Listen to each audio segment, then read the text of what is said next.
Атыр Абдрахматова акыйкатчы болуп шайланды. Жогорку Кеңештин депутаттары Атыр Абдрахматованы акыйкатчы кызмат ордуна шайлады. Ал эл өкүлдөрүнүн 50 добушуна ээ болду. Акыйкатчы институтун башкарууга 4 талапкер атсалышкан. Абдрахматованы Ынтымак, Ыйман Нуру, Ата журт Кыргызстан, Ишеним Бүтүн Кыргызстан фракциялары сунуштаган.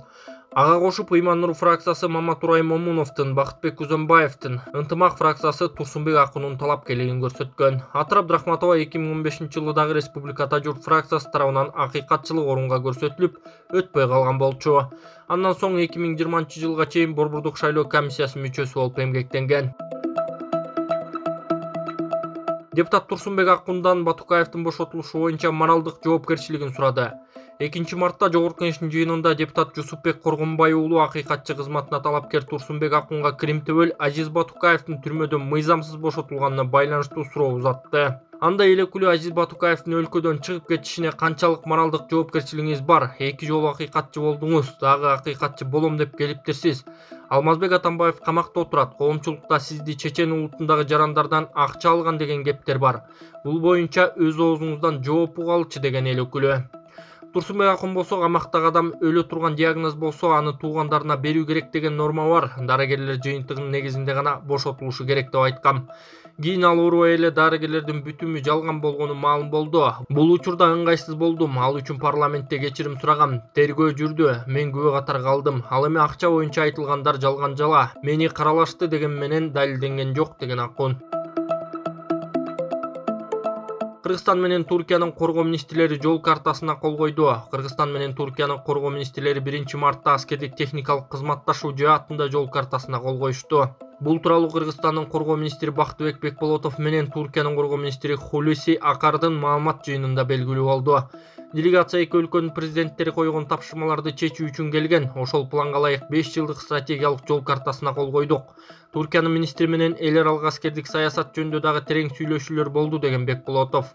Туркиянын коргоо министри Кыргызстандын коопсуздугу Туркия жана регион үчүн маанилүү экенин белгилеп, жол картасында коргонуу жана коопсуздук багытында конкреттүү багыттар аныкталганын билдирген. Туркиянын коргоо министри Туркия террордук уюму деп тааныган Фетхуллахчы террордук уюм тууралуу маселе көтөргөн. Былтыр декабрда улуттук коопсуздук боюнча мамлекеттик комитеттин чек ара кызматына байрактар, учкучсуз учуучу аппараттары тапшырылган. Байрактарды Кыргыз өкмөтү сатып алган. Ушул жылы февралда Туркия Кыргызстандын куралдуу күчтөрүнө байланыш каражаттарын, автоунаа техникаларын жана башка жабдууларды берген. Депутат Жеңиш Токторбаевдин Адахам Адымаровго болгон таарынчы жана ошол эле маалда кечирим сурады. Жогорку Кеңештин 2 марттагы жыйынында депутат Жеңишбек Токторбаев кесиптеши Адахам Адымаровго карата таарынчын айтты. Токторбаев: бир маселеге токтолуп кетким келет. Урматтуу биздин Адахам мырза, өткөн аптада коопсуздук комитетинде мыйзам долбоорун карап жатканда менин дарегиме сын айтты. Силер өзүңөрдүн досуңардын законун өткөрүп жатасыңар деп. Бирок мен буга кошулбайм. Биз ал долбоорду комитетте караганбыз. Аны кайтарып комитетте караштын кереги жок болчу. Эгерде өзгөртүү толуктоо болсо экинчи окууда карашыбыз керек болчу. Бизде Адахам мырза мугалим болгонун, акыл насаат айтканын такыр койбоду. Кокуй мен сүйлөсөм эле бир балекетти баштайт экен деп өзүн бийик тутуп, өзү жөнүндө бийик ойдо. Ал таптакыранда эмес, арабызда 88 депутаттын бири. Улуу трибунада бир аз сын айтып койсом кечирим сурайм. Чындыкты чындай айтышы керек. Урматтуу Адахам мырза, сиздин образыңыз деген ал.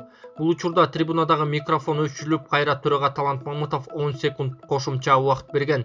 Жеңишбек Токторбаев: урматтуу Адахам мырза, сиздин образыңыз волк в овечьей шкуре деген. Түшүндүңүзбү? Сиз өзүңүздүн деген. Кайрадан ошол убакта микрофон өчүрүлүп, депутат кошумча убакыт сураган, бирок сөзүн улантууга уруксат берилген жок. Токторбаев андан ары катуу үн менен сүйлөп жатканы угулуп турду. Төрага Талант Мамытов: урматтуу коллегалар, Жеңиш Шермаматович, кошумча убакыт бере албайбыз деген Мамытов. Ошону менен жыйын аяктаган. Туунун 30 жылдыгына арналган майрам иш-чарага Садыр Жапаров катышат. 3 мартта Бишкекте мамлекеттик туунун 30 жылдыгына арналган салтанаттуу иш-чара өтүп, ага өлкө башчысы Садыр Жапаров катышат. Бул тууралуу президенттин маалымат кызматы кабарлады. Билдирмеге караганда майрам Борбордук Ала Тоо аянтында белгиленет. Салтанаттуу иш-чараны КТРК республикалык жана облустук телеканалдар түз алып көрсөтүшөт. Түз эфир 9:55-те башталат деп айтылат маалыматта. Буга байланыштуу Бишкектин Борбордук бөлүгү 5 саатка жабыларын шаардык милициянын патрулдук кызматынан билдиришти. Депутат Айдарбеков эл аралык комитеттин төрагасы болуп шайланды. Чыңгыз Айдарбеков эл аралык иштер, коргоо, коопсуздук жана миграция боюнча комитеттин төрагасы болуп шайланды. Депутат Жанарбек Акаев Альянс фракциясынын лидери болуп шайлангандыгына байланыштуу комитет төрагалыгын өткөрүп берген. Альянс фракциясынын буга чейинки лидери Алтынбек Сулайманов 24 февралда президенттин Ысык Көл облусундагы ыйгарым укуктуу өкүлү болуп дайындалган. 45 жаштагы Чыңгыз Айдарбеков 2018-2020 жылдары Тышкы иштер министрлигин башкарган. Өмүрзаков Украинадагы кырдаалдан улам Даниялык өнөктөштөр келишимди үздү. Бийчи Атай Өмүрзаков Даниялык өнөктөштөрү Кыргызстан Украинадагы кырдаалда Орусияны колдойт деп буга чейин түзүлгөн келишимди үзгөнүн билдирди. Өмүрзаков Даниянын циркинде өтө турган иш-чарага түзүлгөн келишим токтотулганын Азаттыкка билдирди. Мурдараак Facebook'ка мынтип жазган эле. Бүгүн Даниядан телефон чалышып, биздин келишим үзүлгөнүн билдиришти. Биз пандемиядан улам 2 жыл иштеген эмеспиз, эми бир канча жылга тыюу салды.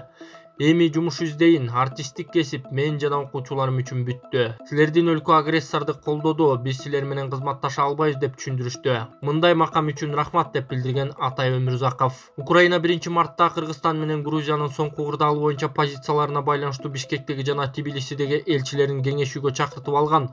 Орусиянын бийлиги Орусияга каршы батыш салган санкцияларды колдобой турганын билдирген.